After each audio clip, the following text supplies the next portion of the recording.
I laughed, and the next thing I saw was the ceiling. Not the mats, not the faces of the other students, not the instructor I had been smugly ignoring for the past 40 minutes. The ceiling, the acoustical tile overhead at the Crestwood Civic Center gymnasium, which I had been looking at from the floor before I'd even processed the sensation of falling. That's how fast it was. My laugh was still somewhere in the air above me, the resonant, self-satisfied laugh of a man who had 22 years and a degree black belt and several broken knuckles, and knew exactly how these things went, and I was on my back on the mat before it finished. I want to try to explain what that means, technically, because the technical part of it still impresses me 15 years later. And I say that as someone who has spent the subsequent 15 years thinking about it from multiple angles and working with some of the best practitioners. I know to try to reproduce the mechanics. I am 6 feet and 210 pounds. I trained in judo and Brazilian jiu-jitsu for more than 2 decades before that day, and I trained seriously 4, 5 times a week, competitions, seminars, the kind of consistent investment that produces real proficiency. I know what it feels like when someone with genuine skill takes you down, because it has happened to me, and what it feels like is a negotiation, a brief, losing negotiation during which you are aware of the stages, the off-balance, the entry, the commitment, the throw. You feel the process. I did not feel the process. I felt the ceiling, and then the mat, and then the pressure of an arm control applied to my wrist before I had completed the reflex to roll. She had my wrist, and she had the angle, and the message was clear. I was where she wanted me, and she would keep me there until she decided otherwise. She was maybe 5'4". I would guess 130 pounds on a generous day. She had unremarkable brown hair pulled back in a clip, wearing the plain white gi of a visitor at someone else's dojo, and she had been standing at the edge of the training circle for the last 40 minutes with a quiet, slightly distracted air, as though she were thinking about something else. She had introduced herself only as Mara when the seminar leader, my old training partner Brent Collies, asked for her name. She had not mentioned anything else. The seminar was a 2-day event that Brent ran twice a year at the Civic Center, a mixed arts concept, 30-some practitioners from various schools and backgrounds coming together for technique exchange and sparring.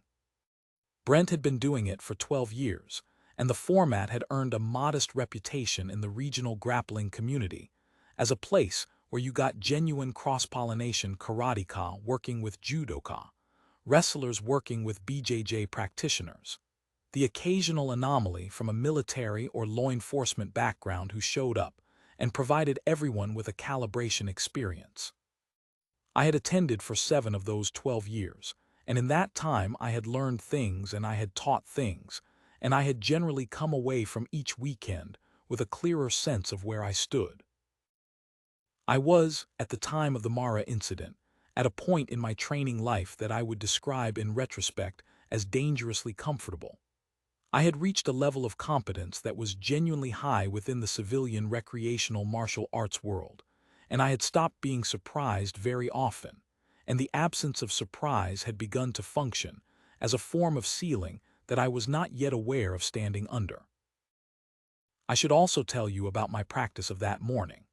I had worked 3 solid sessions before the open demonstration period, a standing-to-ground sequence with a judoka from the Creston School who gave me genuinely good resistance, a grip-fighting drill with a wrestling coach who moved well and had fast hands, and a ground control session with a teenager who was probably going to be better than me in 5 years if he stayed with it.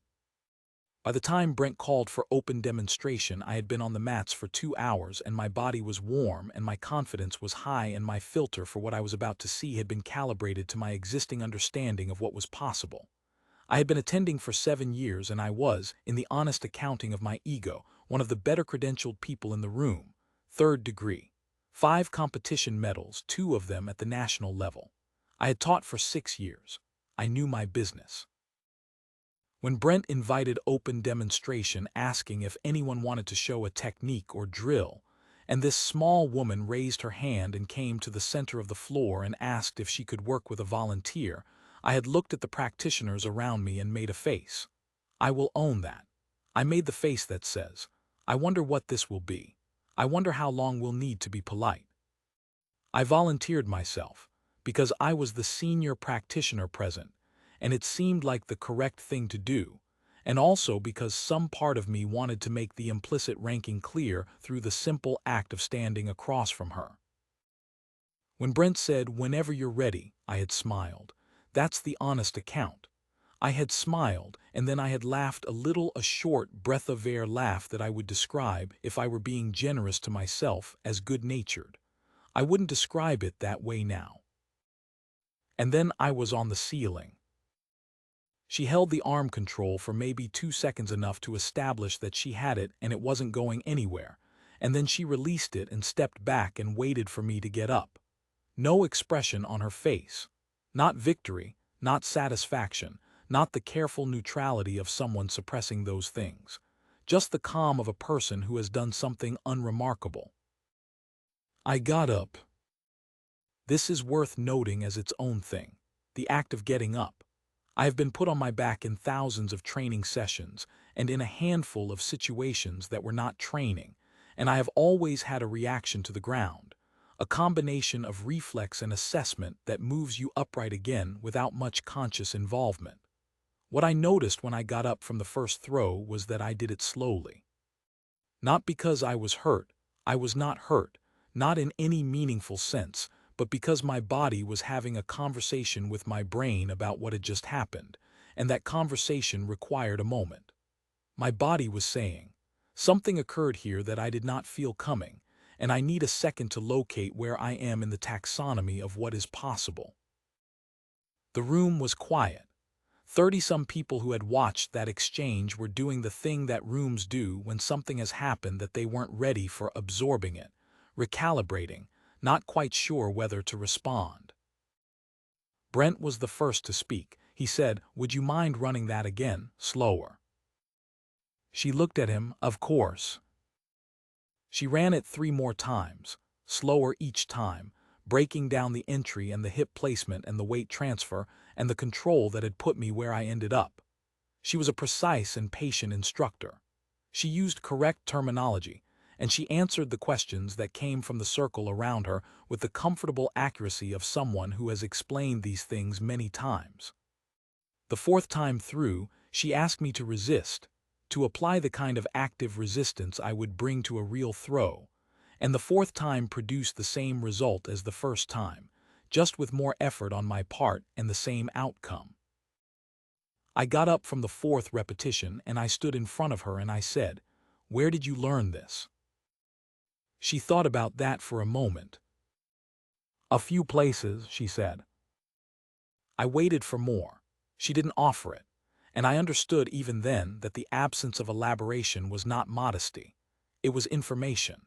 The people who come up in normal training pathways, schools, competitions, lineage, usually want to name their lineage. The people who don't name it generally have reasons that are either unremarkable or the kind of remarkable that doesn't get named at civilian seminars. I had met a handful of people in 22 years of training who declined to name their full background, and they divided into 2 categories: the ones who were protecting a fiction and the ones who were protecting something real. The way she held herself on the mat, the efficiency of her, the absence of wasted movement, the fact that she had not needed to generate any particular emotional energy to put me on the ceiling, that was not the product of a protected fiction. I was beginning to understand that I had laughed at the wrong person.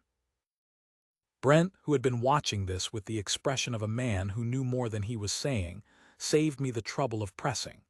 He said, "Mara trained for a number of years with some people whose names she probably won't mention in this setting. But I've seen her work before, and I can tell you that what you just saw is not the most impressive thing she can do." I looked at her. She looked back at me with the same slightly distracted quiet she had maintained at the edge of the floor, as if the description of her abilities were something happening to someone else at a moderate distance. "What's your background?" I asked. Judo, she said. Some wrestling, some other things. Competition. A pause early on. What happened after early on? She looked at Brent, he looked at me. Then he looked at her and she made a small gesture with one hand that I took to mean, go ahead. Brent said, Mara served for 16 years, some of that time in roles that aren't discussed in a lot of detail. She started running combatives training about 6 years ago and has been doing it since. I processed that. Combatives, I said, military combatives.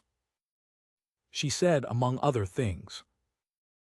I had been in the Army for 2 years, long before judo and seminars and civilian life, in a capacity that gave me one deployment and a modest appreciation for what hard service looked like.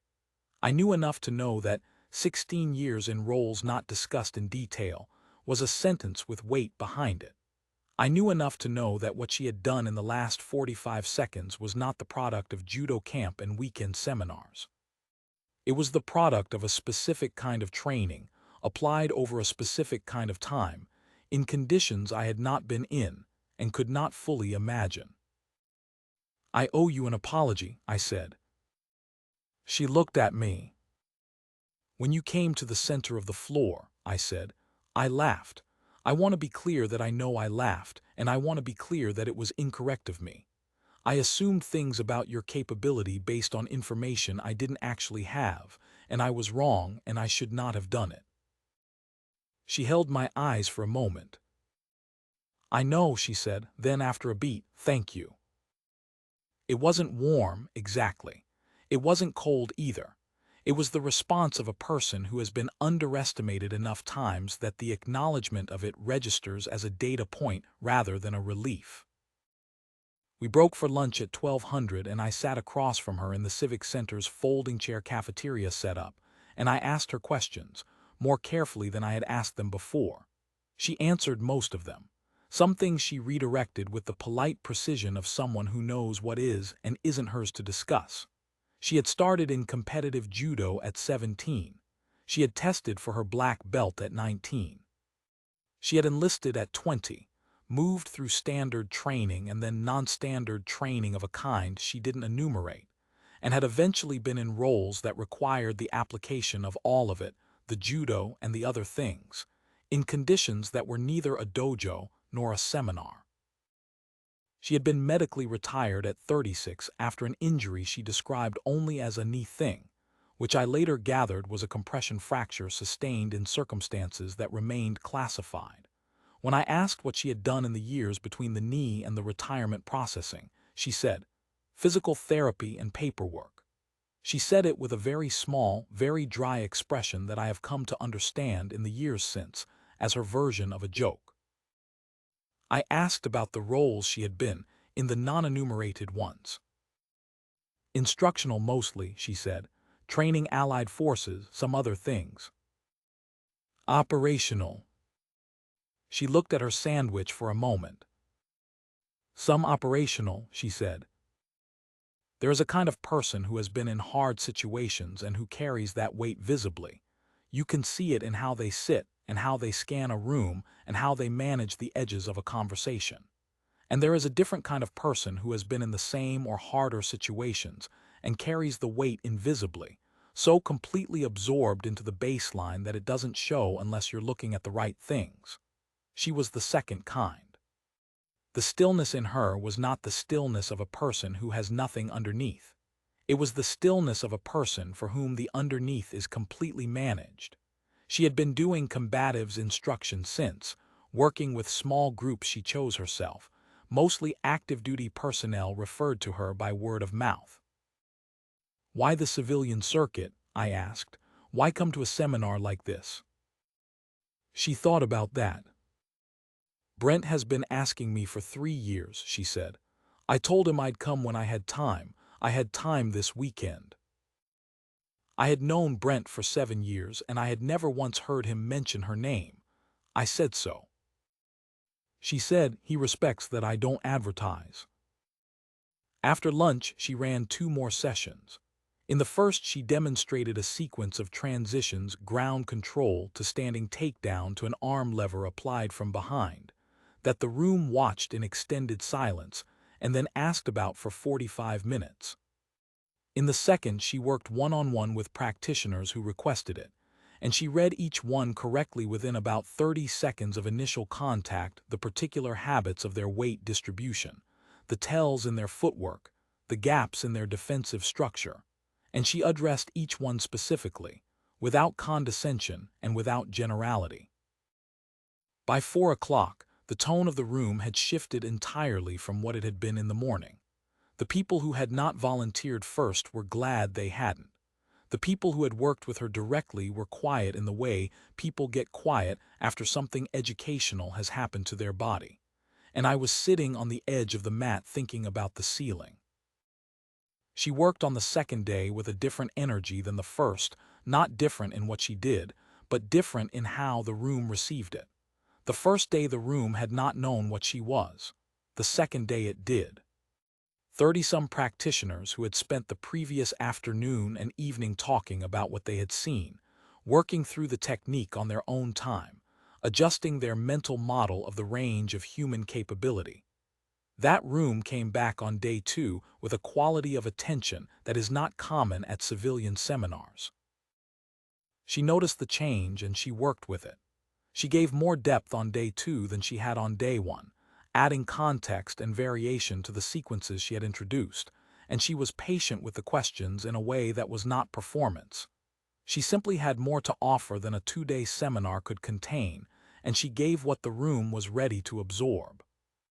One practitioner, a woman from a karate school who had competed internationally, worked with Mara for 40 minutes on footwork and came away with something fundamental I watched her absorb in real time.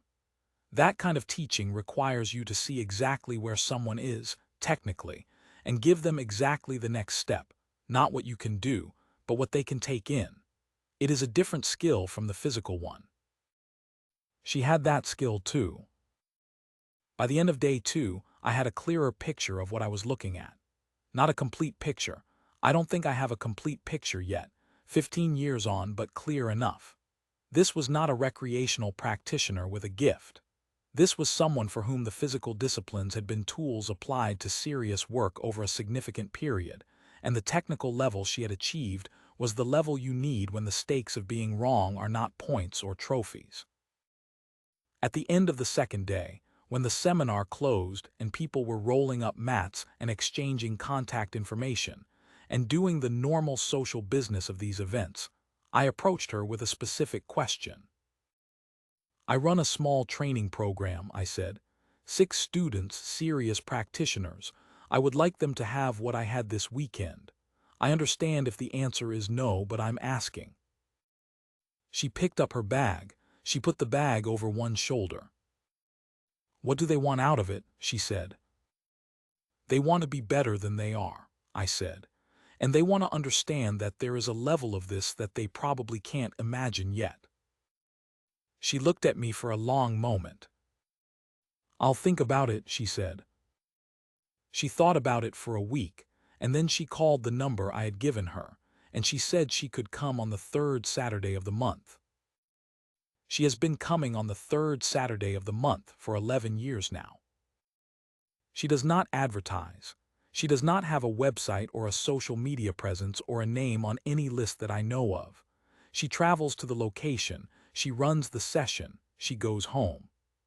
Her students and the list has grown, because the people she trains talk to others the way you talk about something that has genuinely changed your capability.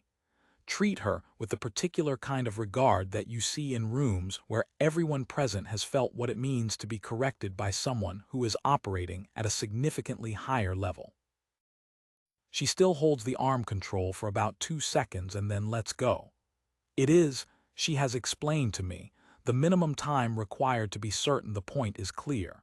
She is efficient even in her demonstrations of superiority. I want to be clear about the 11 years, because I think it is the most important part of the story.